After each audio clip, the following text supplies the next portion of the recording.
मुरली है अमृत की धारा, है धारा जो देती सुखों का सहारा। मुरली है अमृत की धारा, है धारा जो देती सुखों का सहारा।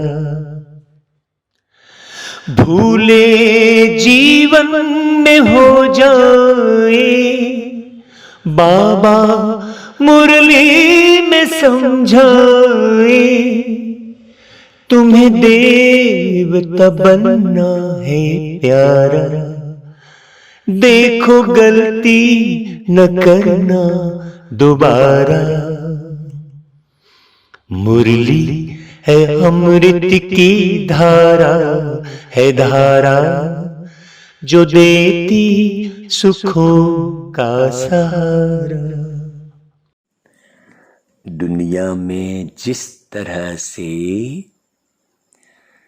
साइंस के साधन निकले हैं, भौतिक सुविधाओं का अंबार लगा है, बाजार में सामग्रियों का भंडार भरा है, और जमाने भर के मनोरंजन के साधन बने हैं। कितने वीडियो, कितने ऐप, कितनी वेबसाइट ये इंटरनेट के ज़माने ने, माने इंटरनेट, नेट माने जाला, वास्तव में पूरा जाल बिछा दिया है। और उस जाल में प्रत्येक मनुष्य आत्मा इस कदर फंस गई है, इस कदर फंस गई है कि उसका निकलना बड़ा मुश्किल महसूस होता है।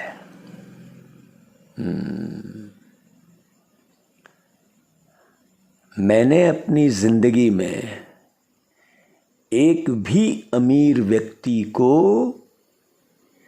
चैन सुकून से नींद लेते नहीं देखा। अपनी जिंदगी में एक भी अमीर व्यक्ति को स्वस्थ नहीं देखा, एक भी अमीर व्यक्ति को निर्विकारी निस्वार्थ नहीं देखा। और लोग बस केवल अमीरी के पीछे भाग रहे हैं।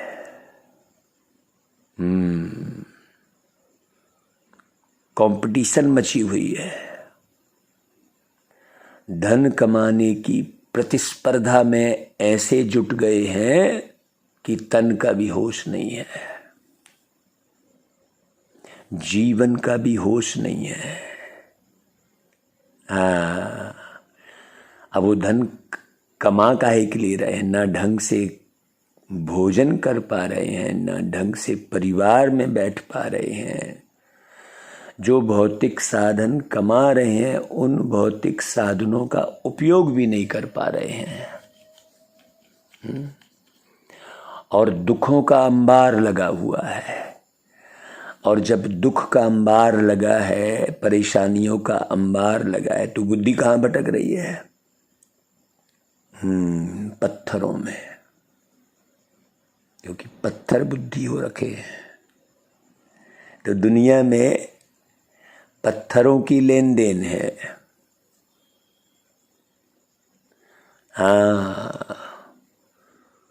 आप जितने भी जगह नजर घुमाएंगे तो लेन देन किस चीज की चल रही है? व्यर्थ की सामग्री की लेन देन चल रही है, व्यर्थ की बातचीत की लेन देन चल रही है। प्यार के सागर परम पिता परमात्मा ने आकर पूरा जीवन ही बदल दिया। मतलब एकदम उल्टे मार्ग पर जाने वाली दुनिया को सीधा मार्ग दिखाया। अभी तो पूरी दुनिया ही उलट गई है, एकदम उल्टा मार्ग। जितने भी मार्ग हैं इस दुनिया में, जितने भी स्थान हैं, जितने भी कर्म हैं, सब उल्टे हैं। बाबा आके उनको सीधा करते हैं। तो बाबा कहते हैं, मीठे बच्चे, ज्ञान रत्नों की लेन देन कर, तुम्हें ज्ञान से एक दो की पालना करनी है। ज्ञान से, ज्ञान रत्नों की लेन देन मतलब ज्ञान किस बात का? मुख्य ज्ञान की भाई तुम शरीर नहीं हो, तुम एक आत्मा हो। तो फिर ज्ञान की लेन देन मतलब आत्मीय भाव की लेन देन। जब तक प्रत्येक मनुष्य आत्मा को आप आत्म भाव से नहीं देखेंगे, आत्मी भाव से बातचीत नहीं करेंगे, हाँ, आत्मी भाव की लेन देन नहीं करेंगे, तब तक आपस में वो आत्मी प्यार नहीं उत्पन्न होगा। इसलिए बाबा कहते हैं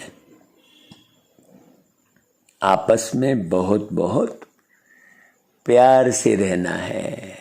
हाँ, तो वो गीत है ना भाई, मिलजुल के रहो और प्यार करो, एक चीज यही तो रहती है, हम उस देश के वासी हैं, हम उस देश के वासी हैं, जिस देश में गंगा बहती है। तो कौन सी गंगा बहती है भाई? क्योंकि ऊपर से गिरने वाले पानी की नदियां तो बहुत सारी, बहुत जगह बहती हैं। वास्तव में पानी की गंगा की बात थोड़ी है। जिस देश में गंगा बहती है मतलब जिस देश में ज्ञान की गंगा बहती है, और गंगा बहाने वाले कौन? निराकार परमात्मा शिव, है ना भाई?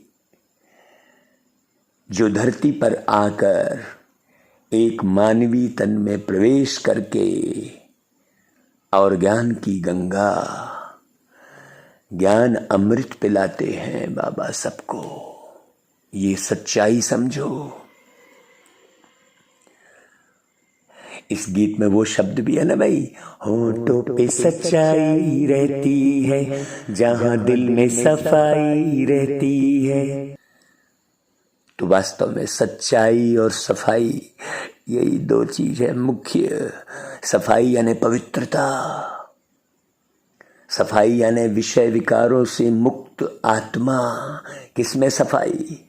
शरीर की सफाई के लिए तो ढेर आइटम बने हुए हैं, लेकिन आत्मा की सफाई के लिए केवल और केवल परमात्मा का ज्ञान है।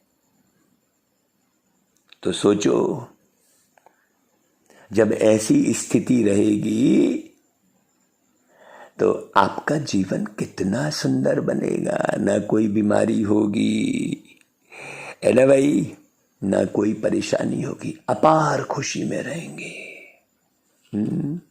और यहाँ बीमारी अथवा कर्म भोग होते भी आप अपार खुशी में किस आधार पर रह सकते हैं बताओ? आपकी खुशी किस आधार पर रह सकती है भाई?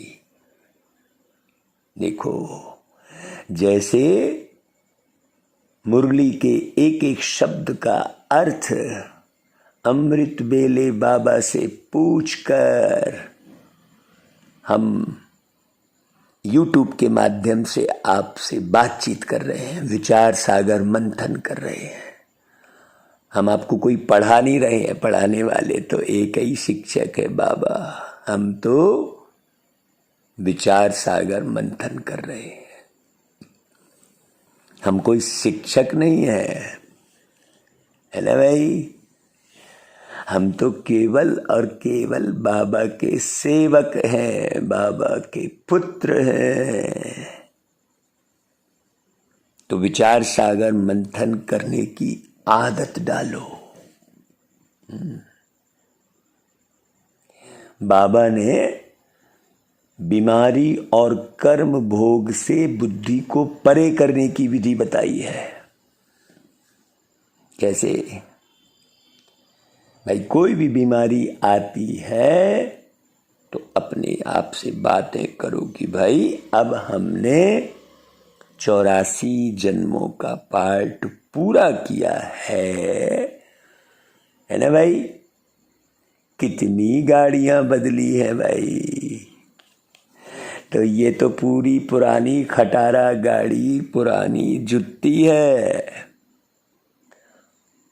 तो खटारा गाड़ी में आपको, पुरानी जुत्ती में आपको कैसे रहना है ये समझना है। इसमें तो बीमारी लगेगी ही, और उस बीमारी का कष्ट आप सहते हुए पुराने हिसाब किताब को चुकतू करना है, ये समझो अच्छी रीति।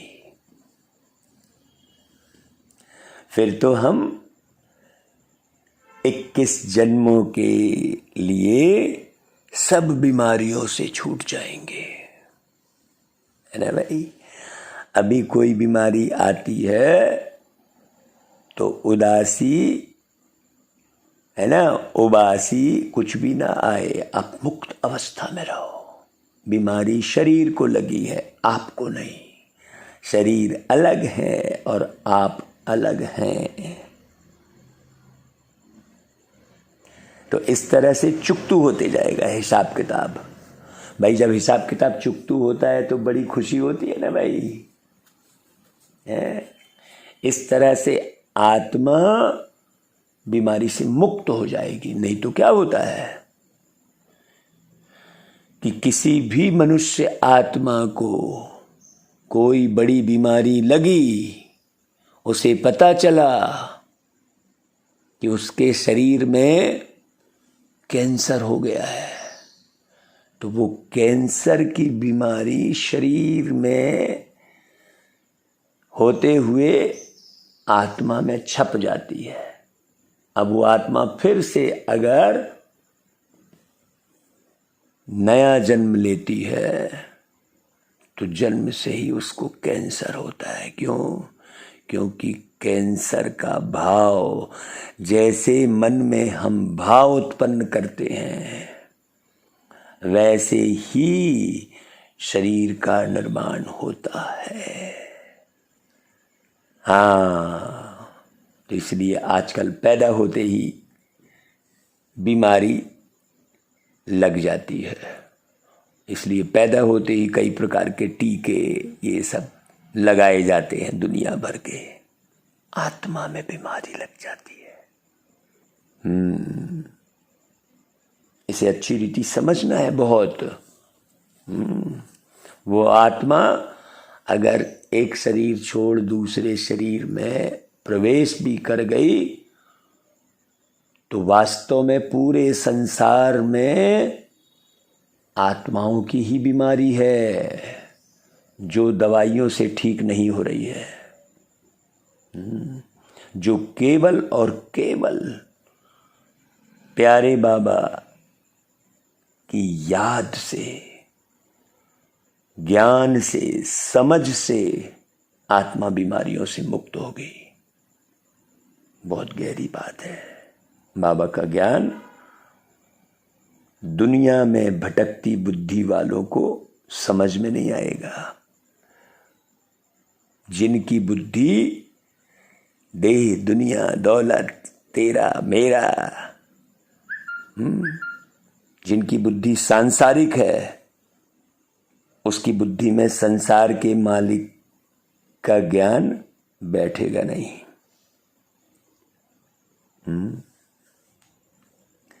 बहुत अच्छी रीति ध्यान देना भाई। दुनिया में गीत बजाते हैं, माता वो माता तू सबकी भाग्य विधाता, तो कौन सी माता भाई? पिता तो एक ही है। कहते हैं सबका मालिक एक। मालिक माने पिता, मालिक माने बाप, है ना भाई? है, सबका मालिक एक कहते तो पिता तो एक ही है। बाकी इस संसार में जितनी भी आत्मा है वो सब माँ है। तो माता, ओ माता, तू सबकी भाग्य विधाता, मतलब भाग्य विधाता से नॉलेज लेकर मुझ आत्मा को सबके भाग्य का निर्माण करना है। यह है माताओं की महिमा।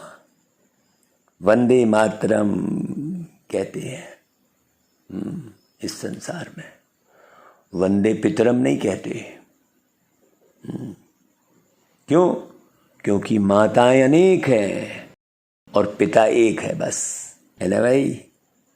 तो हे माता, बाबा कह रहे हैं। अब बाबा भी क्या कर रहे हैं? माताओं के बच्चे बन जा रहे हैं। हाँ, उसी को दिखा दिया है कृष्ण कन्हैया के रूप में।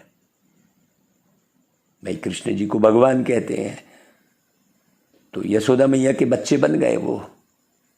सोचो, यशोदा मैया के गर्भ में तो पैदा नहीं हुए ना, लेकिन बच्चे किसके बने? यशोदा मैया के। तो सोचो, जिनके गर्भ से पैदा नहीं हुए हैं, उस मां का नाम ही रोशन हुआ। कहते हैं यशोदा का नंद लाला ब्रिज का उजाला है, मेरे लाडले से सारा जग झिलमिला। जू जू जू जू जू, ऐसा गीत है ना भाई? तो वास्तव में है अजन्मा एक परमात्मा शिव है ना भाई? बाकी तो कृष्ण जी को देवकी के गर्भ से जन्म लेते दिखाया है, और उसके पहले है देवकी के 8वें पुत्र हैं भाई वो,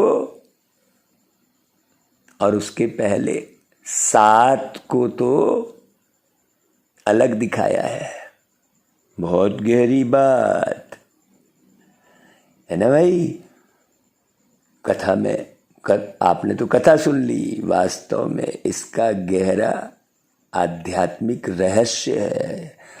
कथा मत सुनो, कथा में छुपे ज्ञान को समझो। तो वो परमात्मा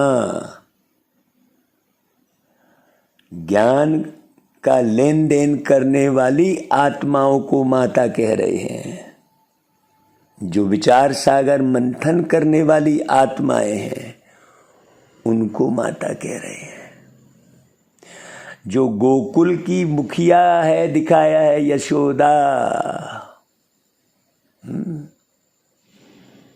बहुत गहरी बात। मतलब जो पूरे कुल को, मानवी कुल को, आसुरी कुल नहीं, जिसके अंदर में मानवता है, हाँ, उनको इकट्ठा करके रखती है वो आत्मा। यहां पर बात आत्मा की है। बाबा नारी देह की बात नहीं कर रहे हैं, बहुत अच्छी रीति समझना। बाबा हमेशा कहते हैं मैं आत्माओं को आकर समझाता हूं। तो बाबा कहते हैं हे माता, किसके कह रहे हैं भाई? आत्माओं को। किन आत्माओं को? जो गहरे से सबकी पालना कर रहे हैं ज्ञान रत्नों से। तो बाबा कहते हैं तुम शिव बाबा के भंडारे से सबकी पालना करती हो। तो कौन से भंडारा है भाई शिव बाबा के पास? ज्ञान का भंडारा है ना भाई? भोला भंडारी कहते हैं यहाँ तो सलाहकार कितनी फीस लेते हैं, सोचो। जरा सी सलाह देंगे और उनकी है, एक डॉक्टर 2-4 दवाइयाँ लिखने की सलाह देने के हजारों रुपया फीस ले लेता है। और बाबा तो देखो कितनी सलाह दे रहे हैं, भंडार है ज्ञान के, क्योंकि बाबा तो बाप है ना भाई। तो तुमको शिव बाबा के भंडारे से ज्ञान रत्नों का खजाना मिलता है, बहुत अच्छे से समझना, अथवा ज्ञान अमृत के कलश से तुम्हारी पालना होती है। तो वास्तव में महिमा तो केवल एक परमात्मा शिव बाबा की ही है। वही करण करावनहार हैं। करण मतलब जो करते हैं उनसे कराते हैं, जो करते ही नहीं है, जो जागते ही नहीं है, जो उठते ही नहीं है, जो अपने ही शानो शौकत में लगे हैं, उनसे क्या कराएंगे? वो माथा मारते रहेंगे। हाँ, वो एक छोटी सी क्लास मान लो करा लिए तो उसी के भान में रहेंगे कि हमने बहुत अच्छी क्लास कराई। वो एक छोटा सा गीत बना लेंगे तो कहेंगे हमने बहुत अच्छा गीत बनाया। वो एक आश्रम चलाएंगे तो कहेंगे हम देखो सेंटर चला रहे हैं, आश्रम चला रहे हैं। लेकिन बाबा तो ज्ञान का भंडार है भाई, ऐसा थोड़ी। वो एक बाबा कहते हैं कि चूहे को मिली गुड़ की डिल्ली और समझ बैठा पंसारी।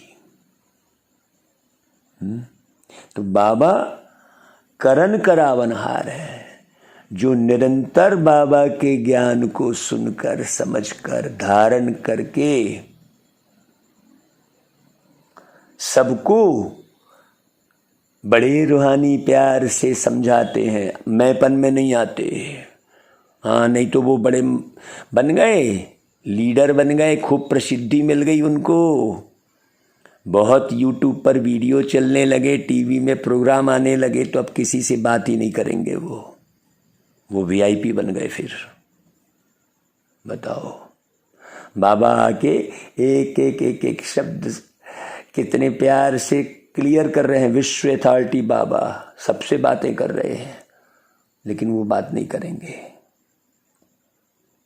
जबकि महिमा केवल एक शिव बाबा की है। तो माता है जगदम्बा, मतलब जगत की अम्बा। तो हरेक आत्मा को विचार सागर मंथन करके जगत की अम्बा बनने की बात है यहाँ पर। तो जगत अम्बा तो एक ही अम्बा थोड़ी है जिनकी तुम फोटो लगा के और यही जगत अम्बा है कह रहे हो। सोचो, जरूर और भी माताएं होंगी, बाबा कह रहे मुरली में। सोचो, जो यह माताओं की महिमा है। और बड़ी गहरी बात है कि मुरली में जो सुनाना होता है उसके एक दिन पहले वही वाक्यात गुजरता है। कल ही एक माता को हमने बहुत रूहानी स्नेह से फ़ोन किया और कहा, माताओ कहाँ हो भाई, आगे आओ, बाबा के ज्ञान को कैसे आगे बढ़ाएं, बताओ जरा थोड़ा।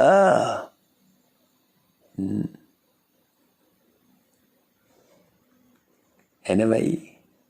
तो यह जो माताओं की महिमा है, माता बहुत बहुत अच्छी पालना करती हैं।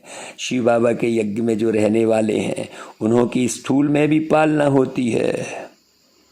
तो पालना करने वाली मेजॉरिटी कौन है भाई? माताएं हैं। बहुत अच्छी रीति समझना भाई।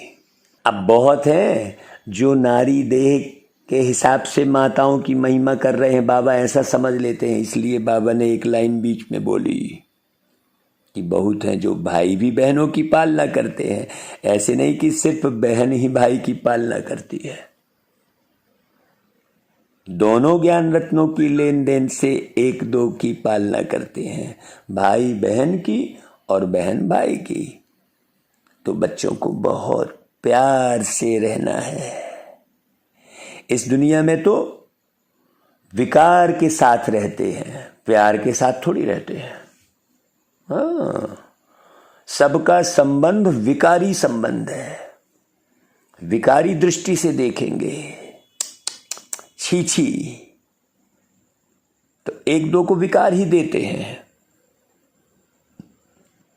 और एक दो को विकार देने से जैसे एक दो के दुश्मन हुए ना भाई। एक क्रोध करेगा तो दूसरा भी क्रोध करेगा, तो क्रोध की लेन देन हो गई ना। कामी दृष्टि एक रखेगा तो दूसरा भी कामी दृष्टि ही रखेगा, तो काम विकार की लेन देन हो गई ना। सोचो, तो लोभ की लेन देन तो मोह की लेन देन। मोह रखी हुई है माँ, तो बेटा भी माँ से मोह रखा हुआ है। नहीं भाई, बड़ी गहरी बात है। इस पर पूरी क्लासेस चली हुई है पिछली मुरलियों में। आप बहुत एक एक करके सुनना, ऐसा नहीं आज की मुरली सुन ली, आप पीछे के वीडियो भी निकालो अच्छे से।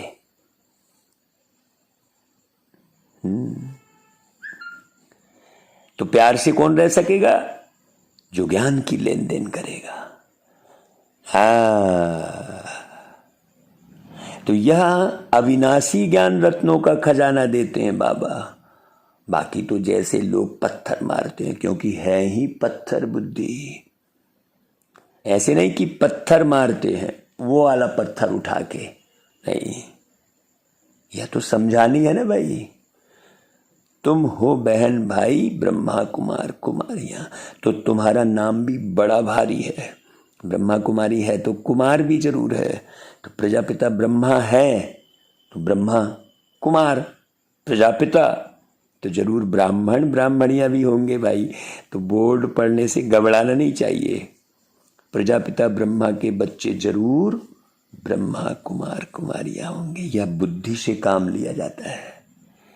गीत में महिमा माता की है, जगत अम्बा सरस्वती कहें तो भी जरूर बच्चे और बच्चियां होंगे।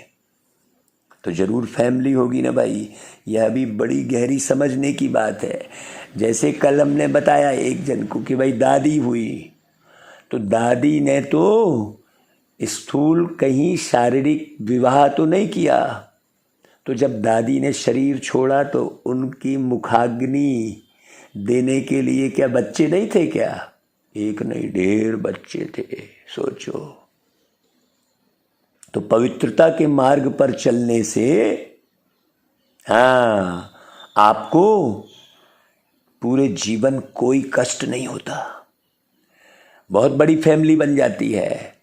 आप अपवित्र होके एक दो बच्चे के माँ बाप बनेंगे, और पवित्र रह के तो आप कितने बड़े परिवार की संरचना कर लेते हैं। ये गहरी बात किसी को पता ही नहीं है। इसलिए विषय विकारी शादी के तरफ ही ध्यान खिंचवाते हैं विषय विकारी लोग। बहुत अच्छे से समझना भाई। और प्यारे शिव बाबा आकर निर्विकारी बनाते हैं, क्योंकि वो निराकारी निर्विकारी हैं। दुनिया में तो किसी को कुछ भी नहीं मालूम है, सब हिरे हुए हैं। है ना भाई, बड़ी समझने की बात है। समझते भी है, प्रजापिता लिखा हुआ है, फिर भी ध्यान नहीं देते कि भाई प्रजापिता ब्रह्मा लिखा है तो ये पार्टिकुलर थोड़े से लोगों की कोई संस्था थोड़ी कहलाएगी। फिर जब प्रजापिता ब्रह्मा है तो वो सबकी विद्यालय है ना भाई। वहां ना तो धर्म भेद, न जाति भेद, न गरीबी अमीरी का भेद, न तेरे मेरे का भेद। वहां कोई मालिक थोड़ी है। बाकी जितनी भी संस्था है वहां कोई ना कोई एक मालिक होगा।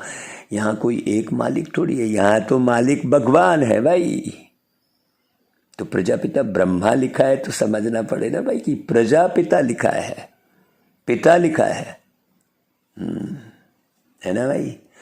प्रजा का हेड नहीं लिखा है। जैसे मुख्यमंत्री होता है तो वो मुखिया है, पिता नहीं है वो। सोचो, यहाँ तो पिता और पुत्र की बात है, यहाँ तो परिवार की बात है? इसलिए मुख्यमंत्री होता है लेकिन वो अपने राज्य को परिवार की तरह यदि पालता तो जरा भी भ्रष्ट काम होते ही नहीं, और प्रजा उसको भ्रष्ट बोलती ही नहीं, कभी अपोजिशन तो होती ही नहीं, विपक्ष की जरूरत ही नहीं पड़ती। सोचो, कोई विपक्ष में खड़ा ही नहीं रहता यदि वो बाप समान होकर अपने राज्य की पालना करता तो। लेकिन ऐसे मुखिया तो मिलते ही नहीं आज की डेट में। सोचो, यहां तो प्रजापिता लिखा है ना भाई, तो पढ़ो ना बोर्ड में अच्छे से। तो यहां से ही ब्राह्मण कुल की रचना हुई। आदि सनातन पहले पहले ब्राह्मण हो जाते हैं। वास्तव में आदि सनातन देवी देवता धर्म कहना भी रॉन्ग है, क्योंकि वहां तो धर्म की कोई बात ही नहीं है सतयुग से, है? वहां तो धारण की हुई जो बातें हैं, इस संगम पर जो धारण की हुई है वही आत्मा रहती है। सोचो, आज बाबा ने कितना क्लियर किया। वह तो है ही सत्य का धर्म, सत्य में रहते हैं, कोई अपने को देह नहीं समझता वहां। तो यह आदि सनातन ब्राह्मणों का धर्म जो है वह प्राय लोप हो गया संसार के अंदर में। परम पिता परमात्मा प्रजापिता ब्रह्मा द्वारा ब्राह्मण धर्म रचते हैं। मतलब धर्म मतलब धारण करना। तो यह संगम युग हो गया देवी देवता धर्म से भी ऊंच। पहले यह ब्राह्मण धर्म है जिसको चोटी कहते हैं, उसी की यादगार में वो नामधारी ब्राह्मण कहेंगे। कुख वंशावली ब्राह्मण चोटी लगा देते हैं, बाल में एक चोटी अलग से निकली दिखाई देगी। चोटी मतलब ऊंचा ना भाई, ऊंचा, ऊंची चोटी कहते हैं ना। तो इसको कहा जाएगा संगम युगी आदि सनातन ब्राह्मण धर्म। कितना अच्छा राज है भाई समझने का। बाबा ने समझाया है कि पहले जब कोई आते हैं तो उनको शिव बाबा का ही परिचय दो। कैसे परिचय दोगे भाई? अपने व्यवहार से। हाँ, है कि नहीं भाई? वो प्यार के सागर हैं, तो कैसे परिचय दोगे आप? सोचो, ऐसा परिचय दोगे तो तुरंत समझ में आएगा उसे। यही है मुख्य। ब्राह्मणों को तो राजधानी है नहीं भाई। लिखा जाता है सतयुगी डीटी वर्ल्ड सावरेंटी तुम्हारा ईश्वरी जन्म सिद्ध अधिकार है। देवी देवता धर्म तो बरोबर है, परंतु उनको यह राजधानी कब और कैसे मिलती यह भी समझाना पड़ता है। इसलिए त्रिमूर्ति का चित्र सामने जरूर रखना है। इसमें लिखा हुआ है भाई, स्वर्ग की बादशाही तुम्हारा जन्म सिद्ध अधिकार है। तो स्वर्ग की बादशाही कैसे लोगे? जब स्व पुरुषार्थ करोगे, जब स्वयं का निर्माण करोगे। स्व से स्वर्ग, स्व से स्व माने मैं आत्मा, है ना। कहते हैं अहम आत्मा मम शरीरा, मतलब मैं एक आत्मा हूं और ये मेरा शरीर है। तो किसका निर्माण करना? स्व माने मैं, आत्मा तो आत्मा का निर्माण करना। ऐसे थोड़ी शरीर के भान में ही बैठे रहना। सोचो, ज्ञान को कितने अच्छे से समझाना पड़े। तो भाई स्वर्ग की बादशाही किनके द्वारा मिल रही है ये भी तो लिखना पड़े। यह बोर्ड बनाकर हरेक अपने घर में लगावे। बाबा कह रहे लो भाई, जैसे गवर्नमेंट के ऑफिसर्स के बोर्ड होते हैं ना भाई, कोई के पास बैज रहते हैं तो सबकी अपनी अपनी निशानी रहती है। तो तुम्हारी भी तो कुछ निशानी रहनी चाहिए। तो बाबा डायरेक्शन देते हैं। अब अमल में लाना तो बच्चों का काम है ना भाई। विहंग मार्ग की सर्विस करना। तो जितने भी मुरली सुन रहे हैं सब अपने अपने घर में बोर्ड लगाएं भाई। हाँ, जिसके पास बोर्ड लगाने की भी अगर शक्ति नहीं है, धन नहीं है, तो हम उन्हें अपनी तरफ से बना के भेज देंगे बोर्ड। यहां से आप लगाओ अपने घर में। बाबा जो कह रहे हैं बिल्कुल खुले दिल से एकदम, हाँ, हर एक अपने घर में लगावे कहा बाबा ने। तो स्टूल में भी लगावे घर, और ये भ्रुकुटी भी तुम्हारा घर है। तो ये तुम्हारे नैन चैन से मालूम पड़ना चाहिए। बोर्ड, दोनों बातें कर रहे हैं बाबा। भ्रुकुटी तुम्हारा घर है ना भाई, तो कहाँ बोर्ड लगाओगे? तुम्हारे माथे में तनाव दिखता रहेगा तो क्या बोर्ड है कहेंगे, सोचो। तो सबकी अपनी अपनी निशानी रहती, तो तुम्हारी कौन सी निशानी रहेगी? वो खुशी रहेगी तुमको बाबा को पाने की। तुम्हारे बोल में एकदम खुशी रहेगी, जरा भी इधर उधर के ख्याल चलेंगे ही नहीं। तो विहंग मार्ग की सर्विस करनी है। देखो बोल दिया बाबा ने, विहंग मार्ग की सर्विस करनी है, क्योंकि तुम इस शरीर रूपी घर को लेकर तो सब जगह जा सकते हो, जा रहे हो। जैसे वो ठेला लेके सब जगह जाके सब्जी बेचता है, तो कोई कुछ बेचता है, तो तुम्हारा भी ये शरीर ठेला है, डलकाओ इसको।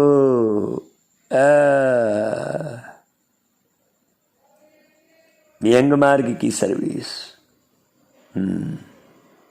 यह बहुत मुख्य चीज है।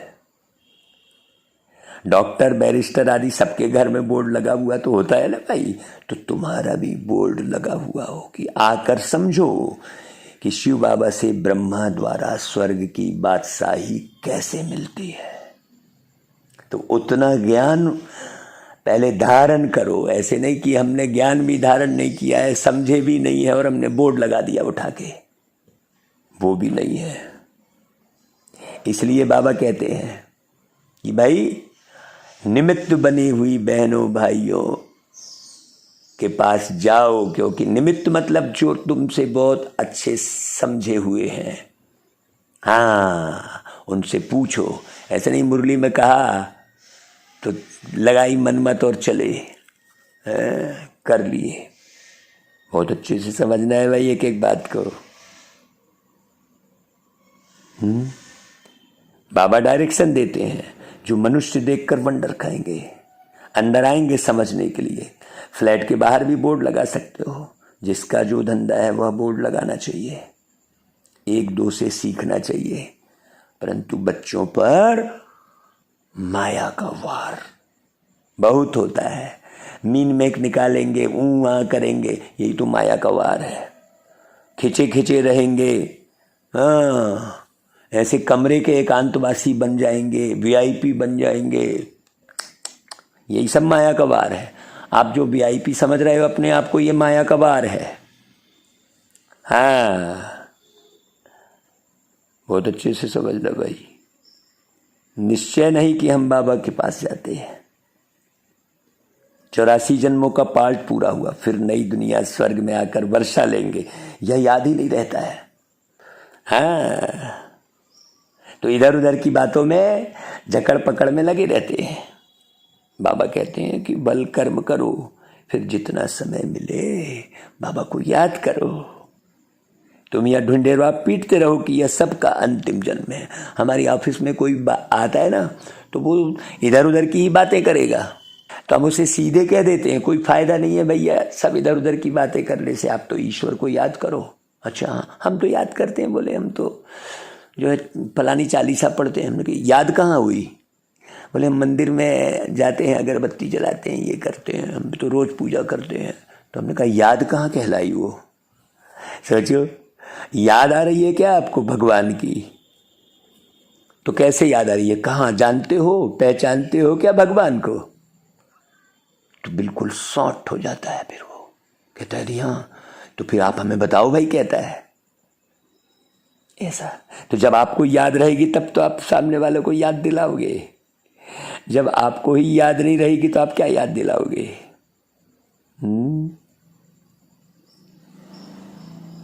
तो बाबा कहते हैं पुनर्जन्म मृत्यु लोक में फिर नहीं लेना है। देखो, सोचो, बार बार विषय विकारों के ख्याल आ रहे हैं तो तुम मर ही रहे हो ना। भाई तुम भी जानते हो कि मृत्यु लोक अभी खत्म होना है, पहले निर्वाण धाम जाना है। ये सब बड़ी गहरे समझने की बात है। तो ऐसे ऐसे अपने साथ बातें करनी चाहिए। इसको विचार सागर मंथन कहा जाता है। बाबा कहते हैं तुम हो ही कर्म योगी। गीता का एक ही शब्द है, कर्म योग। बाबा देखो क्या बोल रहे हैं, क्या तुमको कछुए जानवर जैसा भी अक्ल नहीं है क्या? देखो वो भी शरीर निर्वाह अर्थ घास आदि खाकर फिर कर्मेंद्रियों को समेट शांति में बैठ जाते हैं। ऊपर पूरा कवच, अब उसके ऊपर कोई बैठ भी जाए तो उसे पता नहीं है।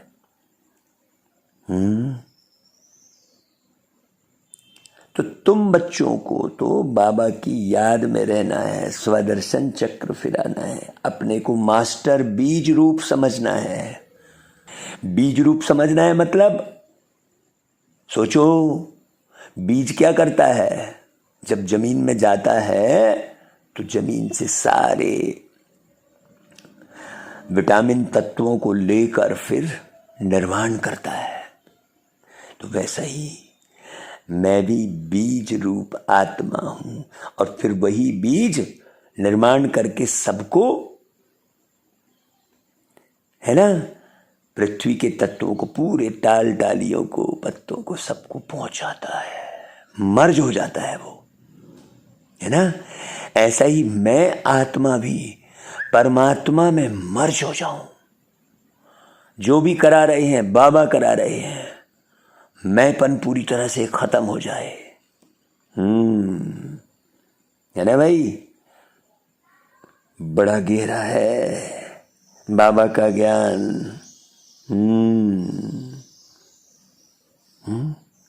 बीज रूप की बात कह रहे हैं। एक मुरली में कितना पुरुषार्थ है सोचो। तो बीज में झाड़ का सारा ज्ञान है, इनकी उत्पत्ति एवं पालना कैसे होती है, ड्रामा में 84 का चक्र कैसे फिरता है। 84 के चक्र के लिए यह चित्र बनाया जाता है ना भाई, चक्र का। मनुष्य समझते हैं कि आत्मा 84 लाख योनि में जाती है, गिनने की इसने भाई। लेकिन तुम्हें तो भाई डायरेक्ट प्यार के सागर परमपिता परमात्मा शिव बाबा ने समझाया है कि तुम सिर्फ 84 जन्म लेते हो, एक चक्री घूमती है। तो जो आदि सनातन देवी देवता धर्म वाले हैं, अर्थात जो ब्राह्मण से देवता बनते हैं, उनके ही 84 जन्म होते हैं। ऐसे नामधारी ब्राह्मण, हाफ कास्ट ब्राह्मण नहीं। तो तुम 84 जन्मों को जानते हो। ब्रह्मा की रात और ब्रह्मा का दिन भी कहते हैं, किसी को पता ही नहीं है। इसमें 84 जन्म आ जाते हैं। तो त्रिमूर्ति का बोर्ड बनाकर लिखाना चाहिए, यह ईश्वरी जन्म सिद्ध अधिकार है, लेना है तो ले लो। है यहां पर दुनिया में कहते हैं, देना हो तो दीजिए जन्म जन्म का साथ। तो सोचो, गीत गा रहे हैं जन्म जन्म का साथ। सोचो तो कौन ले रही है जन्म? ये ज्ञान ही नहीं है। वो गीत बनाए ना भाई, मेरे सिर पर रख दो बाबा, मेरे सिर पर रख दो बाबा अपने ये दोनों हाथ, देना हो तो दीजिए जन्म जन्म का साथ। तो दोनों हाथ कौन से हैं भाई बाबा के?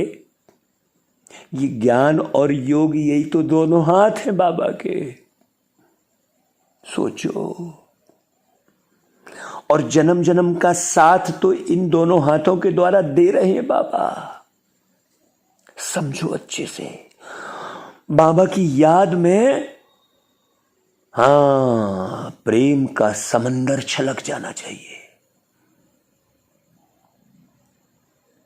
तो लेना हो तो ले लो भाई, ले ले जितना जी चाहे, दौलत की है भरमार रे, भर ले अंतर की झोली तू, मत कर सोच विचार रे। तो नाउ और नेवर, अभी नहीं तो कभी नहीं, अभी हो रहा है वो, बाद में नहीं मिलने वाला है। इस होवनहार महाभारत लड़ाई के पहले जो कुछ पाना है वो पुरुषार्थ करके ले लो। तो पहले पुरुषार्थ करना है, तो समझना है कि निराकार राम, एक राम त्रेता के राजा और दूजा राम घट घट का वासी और तीजा राम है अर्श निवासी। तो अर्श निवासी राम है वो है शिव, और घट घट के राम है वो है आत्मा राम। और त्रेता के राजा राम तो अलग ही हैं, जिनके लिए कहा है राम राज्य सपने हो दुख नाही। तो सोचो क्या देते हैं राम और रावण क्या देते हैं, यह तुम जानते हो। तो आधा कल्प है राम राज्य और आधा कल्प है राम वर्ण राज्य। ऐसा किसी ने नहीं बताया। ऐसे नहीं कि परमात्मा ही दुख देते हैं, भाई दुख देने वाला तो रावण 5 विकार है जो ही विशस बनाते हैं। नाग पंचमी मनाते हैं लेकिन किसी को भी नहीं मालूम। नाग चतुर्थी नाग षष्ठी नहीं बोलते, नाग पंचमी ही बोलते हैं, क्योंकि ये 5 विकार ही नाग है। अब लोग तो त्योहार मना लिए, नागों की पूजा करने लग गए। अब वो नाग अपना अलग रह रहा है, उसकी अलग गतिविधि है, जबरदस्ती उसको पकड़ पकड़ के है और टोकरी में बंद कर करके सबको दिखा रहे। बताओ मनुष्य कहाँ से कहाँ भटक रहा है, सोचो। है इन 5 विकारों रूपी जो सर्प है, इन पर जीत हासिल करनी है, कहाँ उल्टा पुरुषार्थ कर रहे हैं। तो बच्चों को तो भिन्न भिन्न प्रकार की समझानी रोज मिलती रहती है, तो खुशी में रहना चाहिए ना भाई। तो जो मुरली सुनेगा अच्छी रीति बहुत गहरे से, ऐसे नहीं सवेरे सुन लिया फिर दिन भर इधर उधर बुद्धि भटकाया तो हो गया काम, कभी नहीं भाई। अनवरत निरंतर श्वासोश्वास विचार सागर मंथन। जितनी श्वास जा रही है और जितनी श्वास बाहर आ रही है, सब में ज्ञान समाया हुआ हो। सोचो, उसको कहते हैं हर श्वास में राम। वो लोग राम राम कहते रहते हैं, जबकि है ज्ञान, समझने की बात है। तो तुम जानते हो भाई, शिव बाबा तो रोज पढ़ाते हैं। ऐसे नहीं कि साकार को याद करना है। शिव बाबा हमको ब्रह्मा बाबा द्वारा सहज राजयोग सिखलाते हैं। तो शिव बाबा आते ही प्रजापिता ब्रह्मा में है, और प्रजापिता ब्रह्मा और किसको कह नहीं सकते, ब्राह्मण भी जरूर चाहिए। बाकी सब हैं ब्राह्मण, और प्रजापिता तो एक ही है ना भाई। शिव बाबा भी एक ही है, ऐसे थोड़ी सब शिव बाबा हो गए है। तो गाया जाता है सेकंड में मुक्ति जीवन मुक्ति का वर्षा अथवा राज्य भाग्य लो। तो बच्चे कहते हैं हम तो शिव बाबा के बच्चे हैं। 1 2 बढ़ते कदम, शिव बाबा के बच्चे हैं हम, ऐसे करके गीत बनाए थे। तो वो तो है ही स्वर्ग के रचयिता, तो जरूर हमको भी स्वर्ग की ही राजाई देंगे ना भाई, नरक की थोड़ी। तो आप नरक में पद पाने के पीछे क्यों पड़े हो भाई, अपने पद सुधारो। बाबा देखो कैसे वंडरफुल है। 1 सेकंड में जीवन मुक्ति जनक को मिली कहते हैं। तो जनक को मिली मतलब जो जन जन की सेवा करता है निस्वार्थ भाव से, वो है जनक। यह भी गाया हुआ है। तो तुम जानते हो कि अब हम शिव बाबा के बने हैं, शिव बाबा को जरूर याद करना पड़े। जैसे बच्चे धर्म की गोद लेते हैं, तो जानते हैं कि पहले हम फलाने के बच्चे थे, अब फलाने का हूँ, तो उनसे दिल हटती जाएगी और उनसे जुटती जाएगी। तो हम यहाँ भी ऐसे कहेंगे कि भाई हम शिव बाबा के एडॉप्टेड बच्चे हैं। फिर उस लौकिक बाप को याद करने से फायदा ही क्या। मोस्ट बिलवेड बाप इतनी बड़ी संपत्ति देने वाले हैं, ये कोटों में कोई ही समझेगा भाई। तो बाबा भी मेहनत करके बच्चों को लायक बनाते हैं ना भाई। तो ऐसे बाबा को तुम घड़ी घड़ी भूल जाते हो। और तो सभी तुमको दुख देने ही वाले हैं, फिर भी उनको याद करते रहते हो। और बाबा कह रहे हैं देखो मुझ बाप को तुम भूल जाते हो। भाई रहो तुम भल अपने घर में, परंतु याद तो बाबा को करो। इसमें मेहनत चाहिए। सिर्फ मेरा होकर रहो, पवित्र रहोगे तो बाबा की याद आएगी।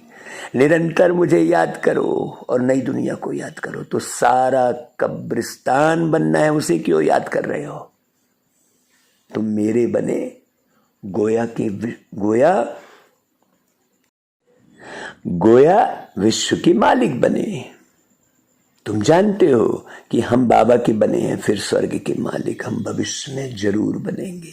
तो खुशी का पारा चढ़ना चाहिए। भाई यह भी जानते हैं कि यह तो पुराना शरीर है, भाई इसमें तो कर्म भोगना ही पड़ता है।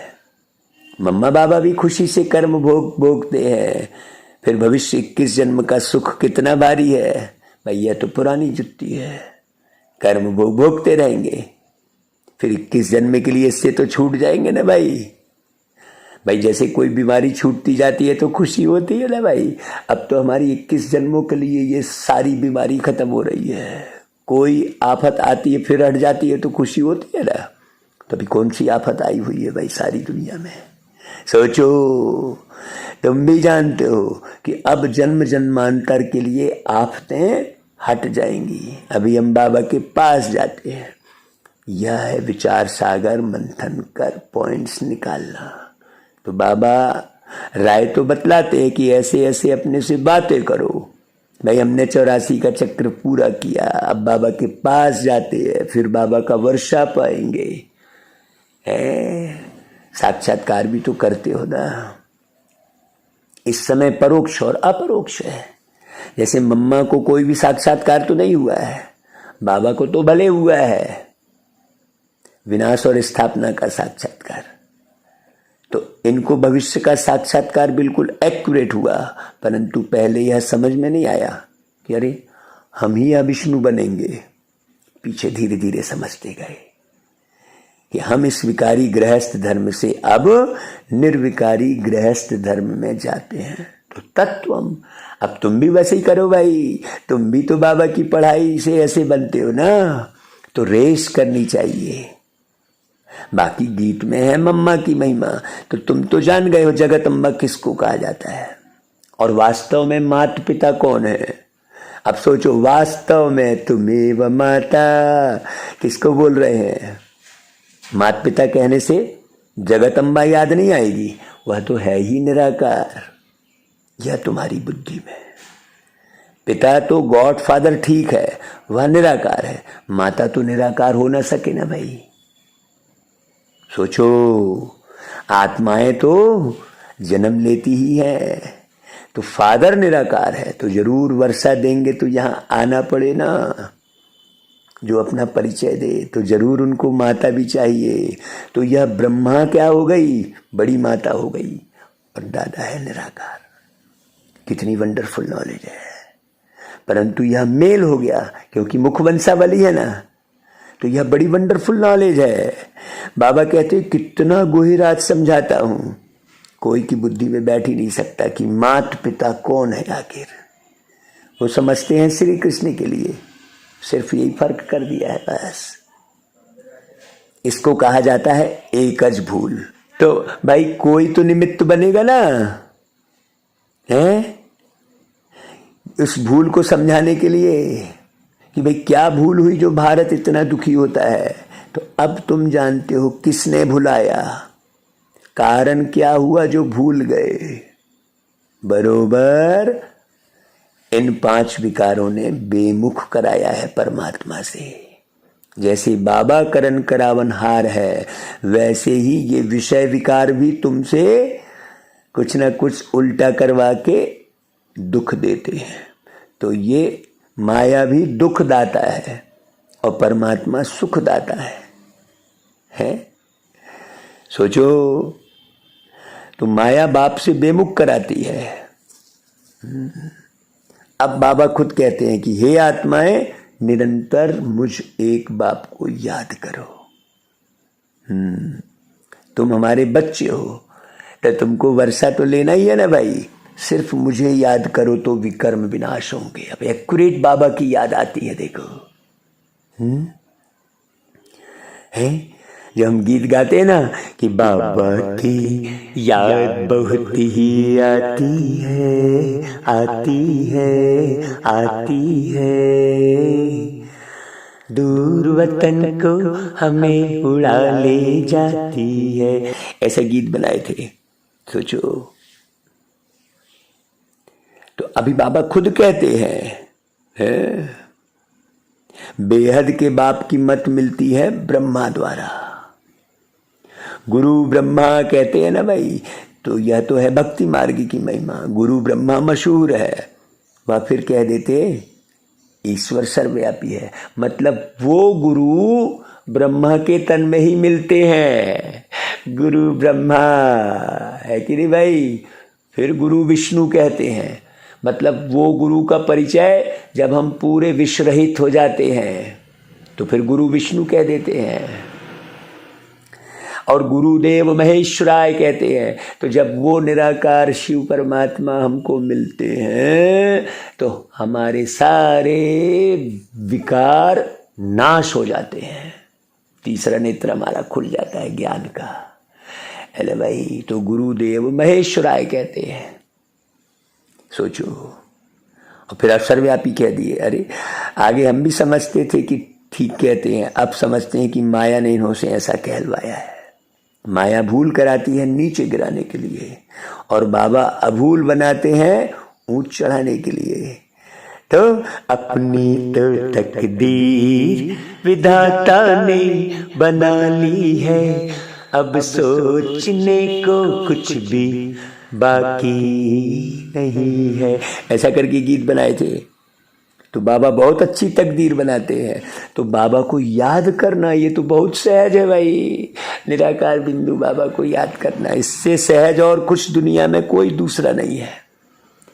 बाकी तो कितना कठिन है, मंत्र तंत्र यंत्र, सोचो, तीरथ, और कितने बड़े चालीसा, देखो कितनी आरती, कितनी पूजा, देखो कितना विस्तार। और यहाँ तो कुछ नहीं है, बस बिंदु बनो, बिंदु बाबा को याद करो। अच्छा भाई, बाबा फिर याद प्यार देते, गुड मॉर्निंग करते, नमस्ते करते हैं।